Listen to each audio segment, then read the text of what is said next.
Vamos começar nessa noite respondendo o que muitas pessoas têm perguntado sobre o que é oração.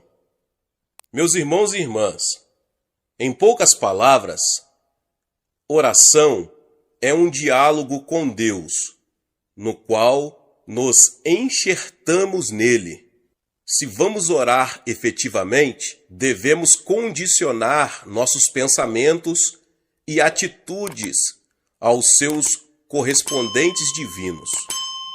Nossos pensamentos retos, sejam ou não realmente expressos em palavras, constituem uma oferta agradável a Ele.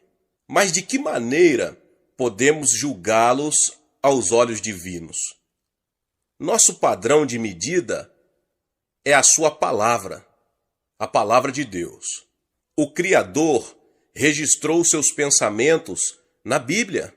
Quando a lemos com o coração aberto, ajustando os pensamentos à palavra e depositando em Deus a nossa confiança, Ele responde a oração conforme sua boa vontade. Jesus deu-nos esta maneira de pedir-lhe como o mais importante resumo da palavra. Ela nos indica qual é a maneira reta de pensar que devemos implantar no coração. Deus se torna nosso Pai. Seu reino vem ao nosso coração, à nossa vida e a este mundo. Deus satisfaz todas as nossas necessidades diárias. Ele nos livra do mal e não nos deixa cair em tentação. Perdoa nossos pecados e nos livra do mal. Jesus orou o que se tornou conhecido como a oração do Senhor, em resposta ao pedido dos discípulos que desejavam receber uma lição sobre a maneira de orar. E os pontos que Jesus abrangeu são significativos como modelo para nossos próprios pensamentos em relação a Deus. Logo no início, Jesus ensinou com clareza os fundamentos da atitude própria que deveríamos ter para com Deus. Pai nosso que estás nos céus. O Pai é aquele a quem podemos confiar, por intermédio dos nossos pensamentos retos, o mais ardente desejo do nosso coração. Somente Ele pode ouvir a nossa oração e dar-lhe resposta. Deus está à espera de que tenhamos os seus próprios pensamentos. Vejamos o que a palavra diz a respeito de nosso Pai que estás nos céus. Na ocasião em que eu dirigia uma cruzada evangelística nos Estados Unidos, recebi uma carta de uma mulher divorciada que mencionava as dificuldades de criar filhos sem a presença de um pai. Enquanto eu lia a carta, veio-me a lembrança o quanto é importante a participação paterna na educação dos filhos. Ao ensinar, Jesus se referia a Deus como Pai, tendo feito isso 17 vezes só no Sermão do Monte. Por que é que Jesus nos ordenou chamar ao Senhor de Pai? Como é que Deus se tornou nosso Pai? No princípio, Deus criou Adão e Eva como seus filhos. Ele os criou segundo sua própria imagem e soprou neles o fôlego de vida, ou o Espírito. Por causa de sua imagem e Espírito divinos, os pensamentos e o caráter de Adão e Eva eram exatamente iguais aos do Criador. Como um pai sabia o que se passava na mente do filho, e o filho sabia o que se passava na mente do pai. Assim o Senhor sabia o que estava na mente de Adão e Eva, e ambos sabiam o que ia na mente dele. Referindo-se a seus filhos e filhas, Deus disse: a todos os que são chamados pelo meu nome, criei para minha glória. Isaías 43:7. Quando os filhos se comportam, os pais recebem honra, mas quando agem de maneira vergonhosa, os pais recebem desonra. O Senhor desejava que Adão e Eva, a quem ele criou segundo sua própria imagem e semelhança, em quem soprou seu espírito, dessem-lhe glória e honra para sempre. Mas Adão e Eva recusaram-se a permanecer filhos de Deus, de livre e espontânea vontade se tornaram sujeitos a Satanás. Foi de imediato pronunciada uma maldição, e seus espíritos morreram. Em Ezequiel 18:4, Deus disse: pois todas as almas são minhas, como a alma do Pai, também a alma do Filho é minha. A alma que pecar, essa morrerá. Adão e Eva, cujos espíritos haviam morrido por causa do pecado, já não podiam dialogar com o Criador, nem agradar-lhe, nem glorificá-lo. A imagem divina não mais se encontrava na humanidade decaída. Mas Deus não desistiu por seu amor. É necessário haver mais de uma pessoa para o amor funcionar. O amor só é possível quando alguém é amado por outro. O Pai é aquele que ama. Jesus é o amado. E o Espírito Santo é quem comunica esse sentimento. Assim, Deus faz a Trindade completa em amor. E Ele sempre deseja amar de forma transbordante a tantos filhos quantos possível. Jesus expressou esse pensamento quando disse: Jerusalém, Jerusalém, que mata os profetas e apedrejas os que te são enviados, quantas vezes quis eu ajuntar os teus filhos, como a galinha ajunta os seus pintinhos debaixo das asas, e tu não quiseste. Mateus 23:37. Tal amor divino levou Deus a vestir Adão e Eva com a pele de um animal que ele havia matado. O derramamento deste sangue prefigurava a disposição do Senhor de perdoar e cobrir os pecados e transgressões da humanidade, levando seu santo Filho a morrer no madeiro maldito, a cruz. No transcurso dos 4.000 anos do Antigo Testamento, Deus prometeu e confirmou repetidas vezes que enviaria Cristo. Desde a queda de Adão, nenhum ser humano poderia aparecer perante o Senhor na condição de justo. Qualquer ato de justiça humana tem falhado em libertar do pecado a humanidade. Porém, devido ao ardente amor de Deus de fazer-nos de novo seus filhos e tornar-se nosso Pai, Ele enviou o seu Filho a este mundo para morrer como o eterno Cordeiro de expiação. Uma vez que o espírito da raça humana estava morto por causa da queda, a humanidade não passava de pó. Mas Jesus voluntariamente morreu para cumprir o amor divino e comunicar a pré-ordenada graça de Deus. Qual foi a vontade divina que Jesus cumpriu ao morrer, preferindo sua última palavra? Está consumado. João 19:30. O próprio Jesus respondeu à pergunta: pois a vontade de meu Pai é que todo aquele que vê o Filho e nele crê tenha a vida eterna, e eu o ressuscitarei no último dia. João 6:40.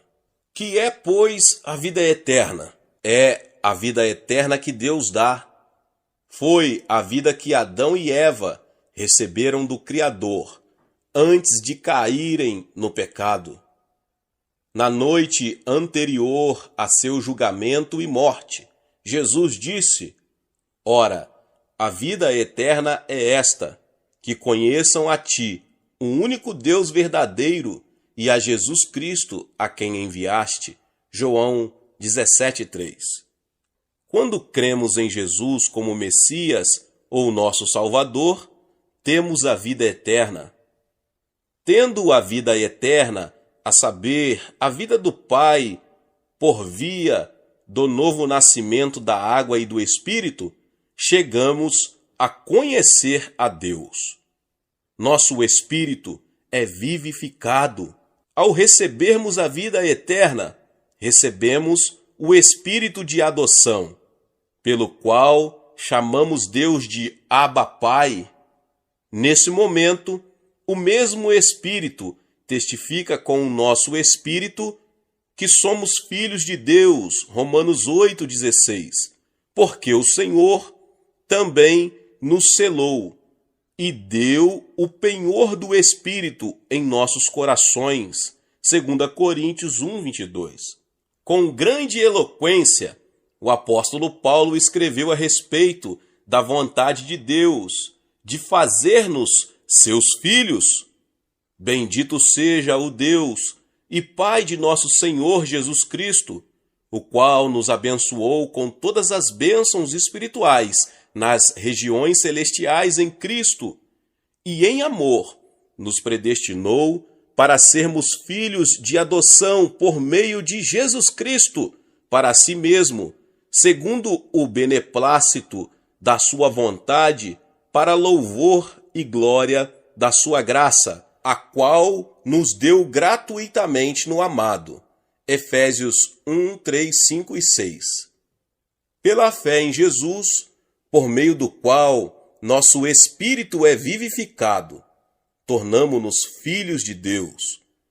Quando comemos a carne dilacerada de Jesus e bebemos seu sangue derramado por nós, temos vida eterna. Jesus se fez nossa justiça, e todo aquele que confia nele pode com intrepidez apresentar-se perante ele. Em virtude de seu amor, Deus nos fez seus filhos e pagou o preço por esse ato. Ele, que abriu o caminho para ser nosso Pai, deseja que todos tenham vida eterna e se tornem seus filhos. A remissão do nosso pecado não é obra nossa, mas de Deus. Ele cumpriu todas as condições necessárias para que tivéssemos vida eterna e nos tornássemos seus filhos.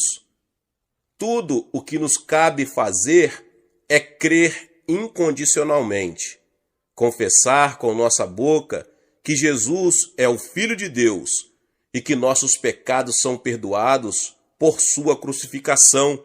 Jesus disse que todo o que nele crê não pereça, mas tenha a vida eterna, João 3,16. Ele disse também: todos quantos o receberam, deu-lhes o poder de serem feitos filhos de Deus, a saber, aos que crerem no seu nome, os quais não nasceram do sangue, nem da vontade da carne, nem da vontade do homem, mas de Deus. João 1, 12 e 13.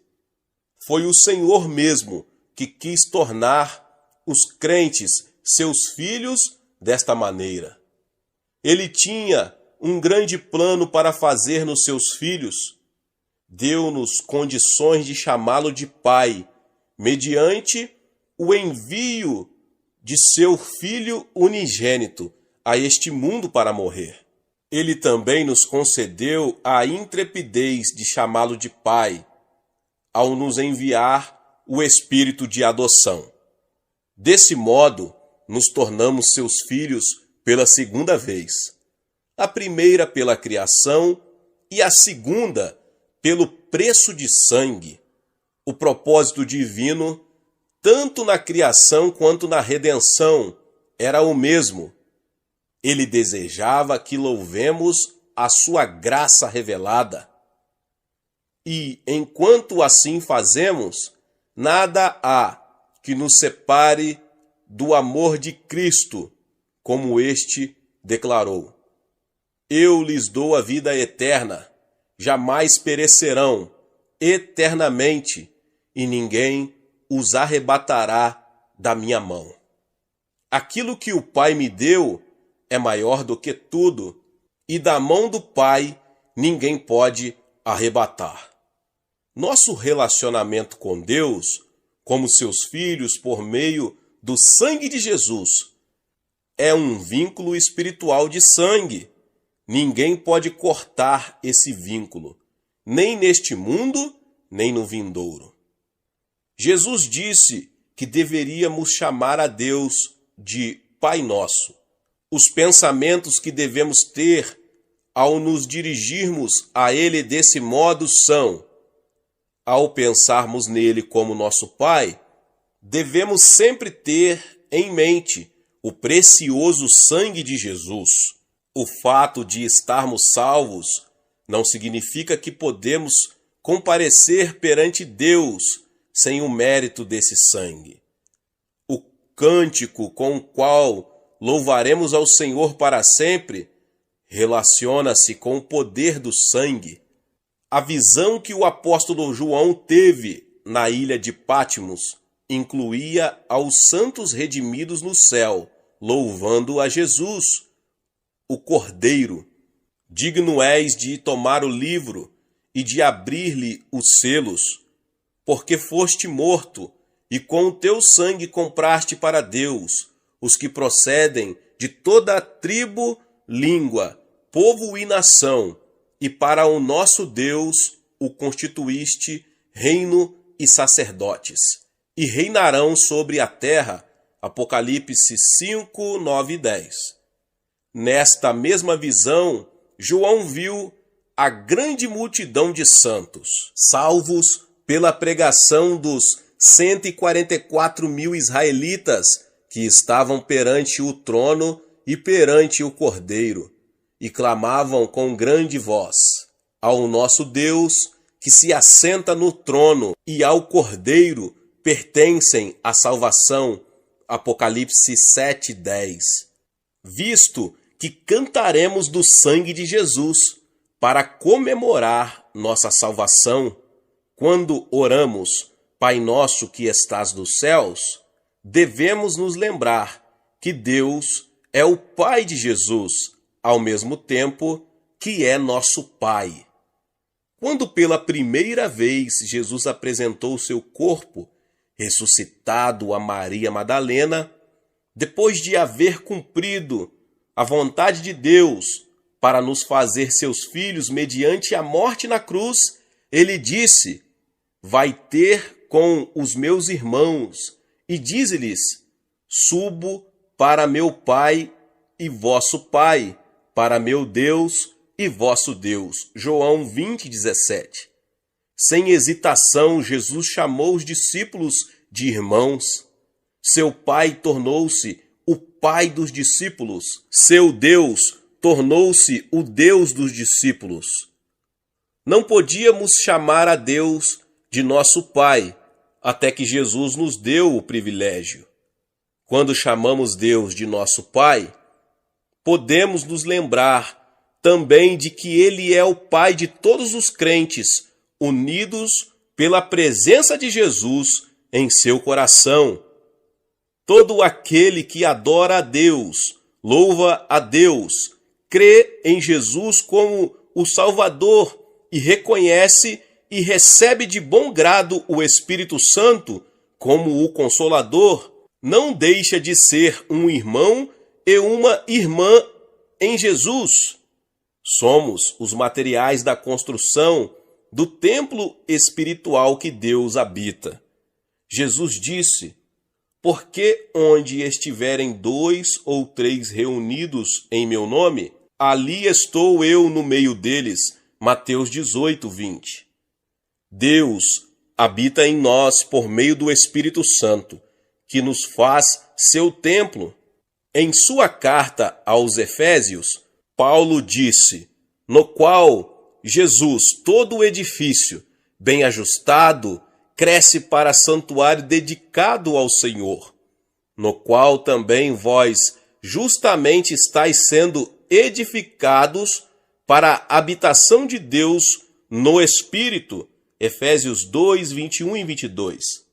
Nossos irmãos e irmãs no Senhor deviam unir-se na edificação da casa de Deus sobre o fundamento da vida, morte e ressurreição de Cristo, conservando-o limpo, de modo que o Espírito Santo possa nele habitar. Ao chamarmos a Deus de Pai Nosso, deveríamos também pensar em nossos vizinhos incrédulos, que precisam ouvir nosso testemunho. É da vontade divina que todo aquele que ouve o Evangelho creia no Evangelho, e todo aquele que crê no Evangelho terá a vida eterna. Deus não estabelece nenhuma outra condição. Ele fala claramente, o Espírito e a noiva dizem, vem. Aquele que ouve, diga, vem. Aquele que tem sede, venha. E quem quiser, receba de graça a água da vida. Apocalipse 22, 17. Antes de subir ao céu, disse Jesus aos discípulos, mas recebereis poder, ao descer sobre vós o Espírito Santo, e sereis minhas testemunhas, tanto em Jerusalém, como em toda a Judéia e Samaria, e até aos confins da terra. Atos 1:8. Deus, ao desejar que todas as pessoas se tornem seus filhos, nos dá poder para anunciar as boas novas. Quando falamos com nosso Pai, devemos ter pensamentos corretos acerca de onde Ele está. Devemos abandonar a noção de que Ele está num lugar vagamente definido, distante, e substituir esse pensamento por um quadro específico do lugar onde Ele habita, quer em termos de espaço, quer em termos de tempo. Ele diz em Isaías 43:10 que deseja que o conheçamos nos mínimos detalhes. Por isso, consideremos o que sabemos acerca de sua habitação e de seu ser. Mas muitos perguntam, onde está Deus? Desde a queda de Adão e Eva, ninguém pode conhecer o Criador por si próprio. O pecado irrompeu o caminho do conhecimento dele. A não ser que Deus se manifeste hoje, ninguém pode conhecê-lo. Quando pela primeira vez li a Bíblia, depois de abrir meu coração para o Evangelho, o ministério e o amor de Jesus comoveram-me muito. Um problema, porém, me aborrecia.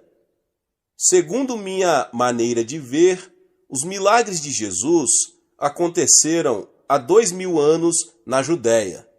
Eles nada tinham a ver comigo, vivendo agora no extremo Oriente. A Bíblia que eu lia não passava para mim de um livro de acontecimentos históricos.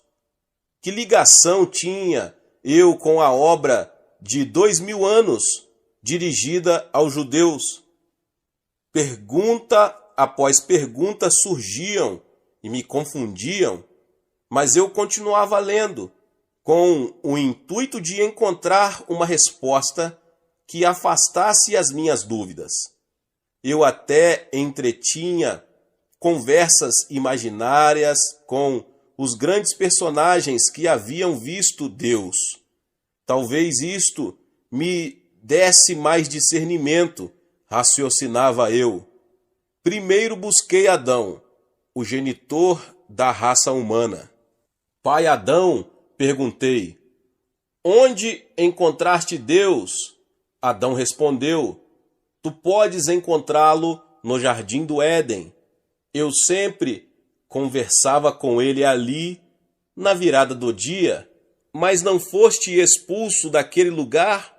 E não é verdade que ninguém pode entrar ali? Quando fiz esta pergunta, Adão apenas permaneceu em pé em silêncio e curvou a cabeça, incapaz de encontrar uma resposta satisfatória. Fui procurar Abraão, o pai dos crentes. Abraão, considerando que sempre andaste com Deus, podes dizer-me onde ele está? Toda vez que eu desejava encontrar-me com o Senhor, eu erigia um altar, oferecia um sacrifício de animal e aguardava. Algumas vezes ele se manifestava prontamente, mas outras não o fazia com tanta prontidão. Somente junto ao altar eu o encontrava. Não sei onde ele está agora. Então me dirigi a Moisés, o grande servo do Senhor, que obedeceu a Deus e livrou os israelitas do Egito. Moisés, não te encontraste com o Altíssimo numa chama de fogo, num arbusto, no monte Horebe? E também não encontraste com ele no alto do monte Sinai? Certamente podes dizer-me onde ele está. Deus habitava no tabernáculo que havíamos construído. Eu sempre o encontrava diante do propiciatório no tabernáculo, mas não sei onde ele está agora. Ainda insatisfeito, fui ao rei Salomão. Rei Salomão, tu construíste o templo onde o Senhor habitaria. Nesse caso, pode dizer-me onde ele está agora? Claro que Deus habitava no templo que construí. As pessoas sempre iam orar ali e recebiam respostas, mesmo quando se encontravam em país estranho. Elas recebiam respostas se orarem com o rosto voltado para o templo. Ó rei, mas o templo não caiu há 2.600 anos durante a invasão da Síria e da Babilônia? Incapaz de receber uma resposta definida do rei Salomão também, procurei João Batista. João, onde está o Deus que você encontrou? Eis o Cordeiro de Deus, que tira o pecado do mundo. Respondeu ele. Deus está em Jesus. Sentindo o coração agitar-se, comecei a leitura dos evangelhos de Mateus a Marcos, de Lucas a João. Então me ajoelhei humildemente perante Jesus e pedi, Jesus, faze-me saber onde Deus está agora. Com a ajuda do Espírito Santo, li a passagem que foi escrita como uma resposta àquela pergunta. Respondeu-lhe Jesus, eu sou o caminho e a verdade e a vida. Ninguém vem ao Pai senão por mim. Se vós me tivesseis conhecido, conheceríeis também a meu Pai. Desde agora o conheceis e tendes visto. Respondeu-lhe Filipe, Senhor, mostra-nos o Pai, e isso nos basta. Disse-lhe Jesus, Filipe, há tanto tempo estou convosco, e não me tens conhecido? Quem me vê a mim, vê o Pai. Como dizes tu, mostra-nos o Pai? Não crês que eu estou no Pai e que o Pai está em mim? As palavras que eu vos digo, não as digo por mim mesmo, mas o Pai que permanece em mim faz as suas obras. Crede-me que estou no Pai, e o Pai em mim. Crede ao menos por causa das mesmas obras. João 14, 6 ao 11. Quando ouvi a voz de Jesus, através desta passagem, a luz da verdade começou a brilhar em meu coração, e as nuvens da dúvida começaram a dissipar-se.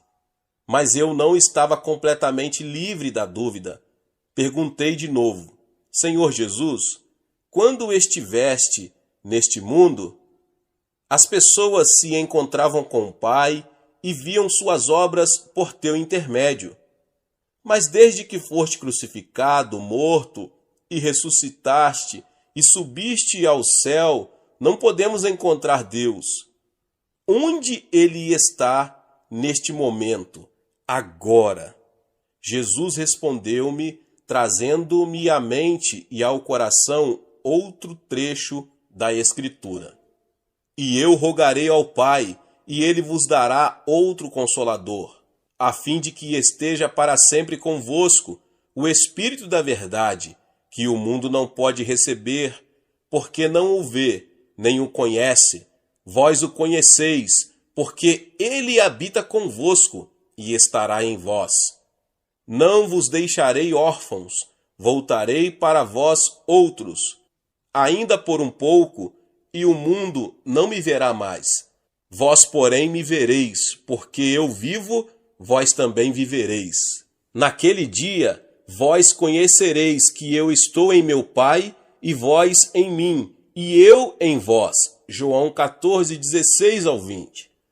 Esta palavra de Jesus me levou instantaneamente à luz, porque por meio dela aprendi que quando eu havia recebido a Jesus em meu coração como Salvador, o Pai e seu Filho tinham ambos vindo a mim por intermédio do Espírito Santo.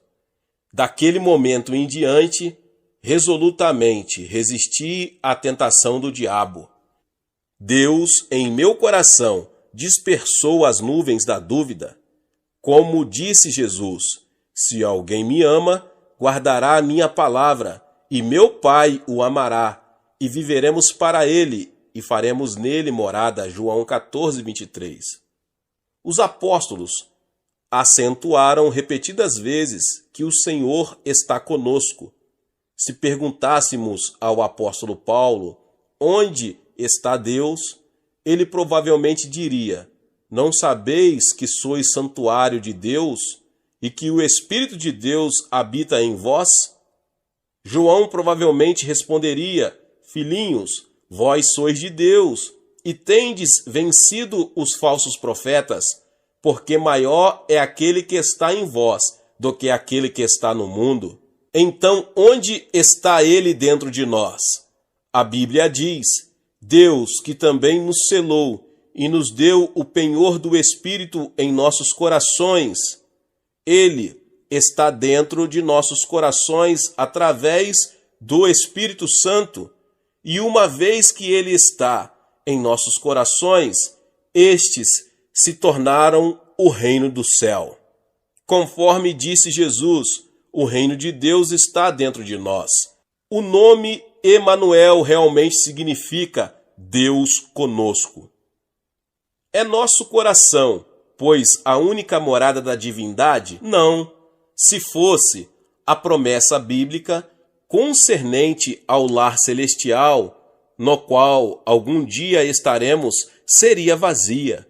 Jesus certamente disse: vou preparar-vos lugar, e quando eu for e vos preparar lugar, voltarei e vos receberei para mim mesmo, para que onde eu estou, estejai vós também.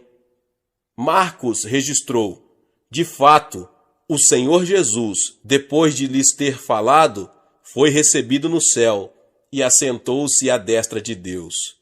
O escritor da carta aos Hebreus também contemplou Jesus, que está assentado à destra do trono de Deus. Além disso, o apóstolo João descreveu com detalhes a morada do Altíssimo ao registrar sua visão. Seu propósito era mostrar que Deus finalmente revelará seu reino eterno no lugar chamado céu, no momento oculto a nós. Ele nos levará para lá a fim de vivermos para sempre com ele. Porque, pois, Deus veio a esta terra e porque está habitando em nosso coração.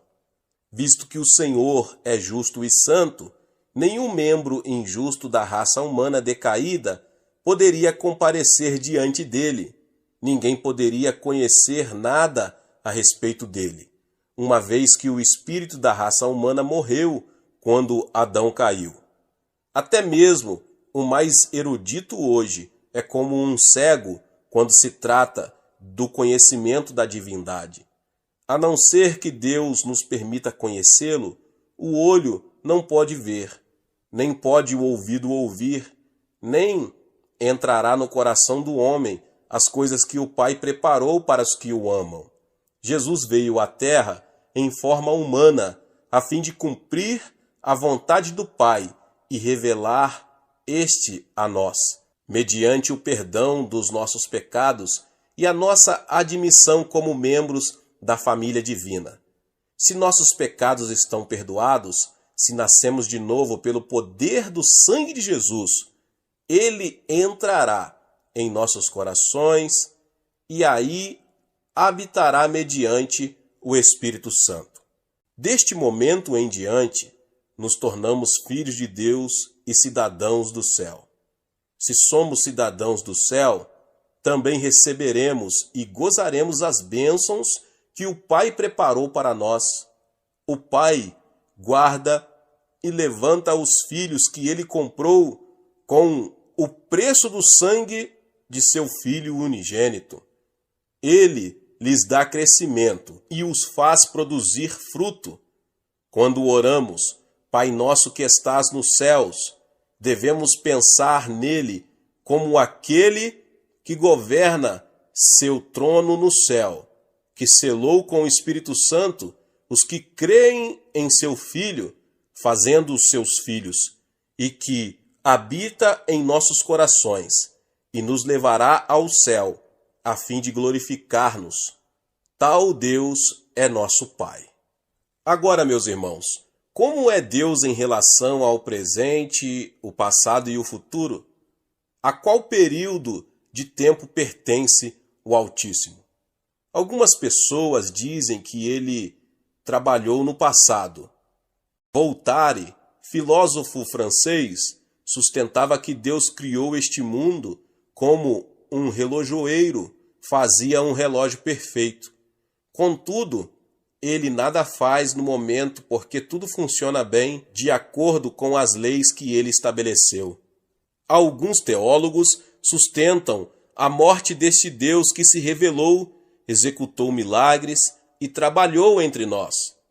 Afirmam que este mundo será um lugar melhor de se viver se usarmos apenas a sabedoria humana e o sistema social inventado pelo homem. Examinemos à luz da Bíblia como a afirmação deles é falsa e maligna. Disse Deus ainda a Moisés: assim dirás aos filhos de Israel: o Senhor, o Deus de vossos pais, o Deus de Abraão, o Deus de Isaque e o Deus de Jacó, me enviou a vós outros. Este é o meu nome eternamente, e assim serei lembrado de geração em geração. Êxodo 3:15. Esta passagem mostra que o Deus de Abraão era o mesmo Deus de Isaque e de Jacó. Ele também se tornou, no tempo do Êxodo, o Deus de Moisés e o Deus do povo de Israel. Disse ele: porque eu, o Senhor, não mudo, por isso vós, ó filhos de Judá, não sois consumidos. Malaquias 3:6. Para os seus fiéis no Antigo Testamento, Deus sempre foi o Deus do presente. O Deus de Abraão era o Deus de Samuel, e o Deus de Samuel era o Deus de Salomão, e o Deus de Daniel. Seria o Deus do Antigo Testamento o mesmo do Novo Testamento? No quarto dia depois da morte de Lázaro, Jesus veio a Betânia, ao lar de Marta e Maria, irmãs do falecido. Marta prostrou-se diante de Jesus e queixou-se, chorando: Senhor, se estiveras aqui, meu irmão não teria morrido. Marta confiava no poder de Jesus no passado, mas ele respondeu: teu irmão há de ressurgir. Eu sei que ele há de ressurgir na ressurreição, no último dia. Marta conhecia o Jesus do passado e do futuro, mas não o do presente, capaz de realizar um milagre perante os seus olhos. Jesus suspirou e disse: Eu sou a ressurreição e a vida. Quem crê em mim, ainda que morra, viverá. E todo aquele que vive e crê em mim não morrerá eternamente. Crês isto? João 11, 21 ao 26. O Deus a quem chamamos de nosso Pai é Senhor do passado e do presente. Ele criou este mundo e o sustenta por seu poder, operando diariamente, segundo a sua vontade. Mas ele é também o Deus do futuro. Jesus, pouco antes de subir ao céu e apresentar-se à destra de seu Pai, disse aos seus discípulos: E eis que estou convosco todos os dias, até a consumação do século. Mateus 28, 20. Como tudo o que Jesus prometeu acontece diariamente em nossas vidas, estas suas palavras são uma verdade infalível. Mesmo depois da ascensão de Jesus, os apóstolos escreveram a respeito do Deus do presente. Ora, aquele que é poderoso para fazer infinitamente mais do que tudo quanto pedimos ou pensamos, conforme o seu poder que opera em nós. Efésios 3:20. Porque Deus é quem efetua em vós tanto o querer como o realizar, segundo a sua boa vontade. Jesus Cristo ontem e hoje é o mesmo e o será para sempre. Além disso, da era apostólica aos dias atuais, milhões de nossos antepassados na fé caminharam com o Deus do presente, até que foram chamados ao céu. Nosso Pai é o Deus vivo, que é o mesmo ontem e para sempre. Deus te abençoe, você que chegou até aqui. Se você ainda não é inscrito no canal, se inscreva aqui no canal Vinícius Siqueira e ative o sininho das notificações. Todos os dias são postados vídeos abençoados aqui no canal para te abençoar. Deixe também o seu like e não se esqueça de compartilhar esta palavra com mais pessoas. Nos vemos nos próximos vídeos. Amém.